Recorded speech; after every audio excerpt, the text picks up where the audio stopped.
Muaji i shkurt në Teatrin Kombëtar i është dedikuar artit mbar shqiptar. Drejtori i këtij institucioni Kristaq Skrami na bën me dije se ky bashkëpunim vjen më i plot këtë vit në kuadër të 100 vjetorit të pavarësisë me moton një komb, një kulturë. Në kuadër të 100 vjetorit të pavarësisë së kombit shqiptar, ne si teatr e kemi pasur traditë që muaji shkurt të jetë muaji i një kulturë, një komb ndërmjet teatrove kombëtare të Prishtinës dhe të Shqipërisë.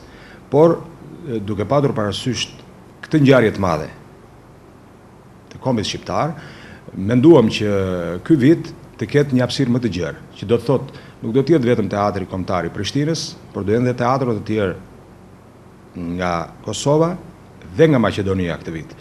Pra, do të jetë teatri kombëtar i Prishtinës me 2 shfaqje, do të jetë teatri kombëtar i Pejës, teatri i Prizrenit, do të jetë dhe teatri shqip i Shkupit në fund të muajit shkurt.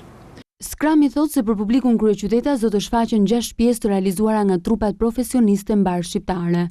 Pra, kemi një hapësirë më të gjerë të shfaqjeve, gjithashtu në javën e dytë të këtij aktiviteti ne kemi të ftuar dhe një trup me aktorë shqiptar dhe kosovar që aktualisht janë në Belgjik, të cilët kanë një vepër të shkruar dhe që i kushtojnë totalisht dhe tërësisht Kosovës.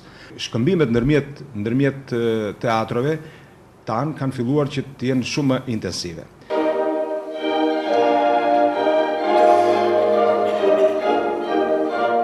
Teatri Kombëtar i Shqipërisë muajin tjetër do të përfaqësohet në Kosovë, Maltë Zi dhe Maqedoni me pjesët Shtrigat e Salemit, Amadeus dhe Romeo dhe Julieta.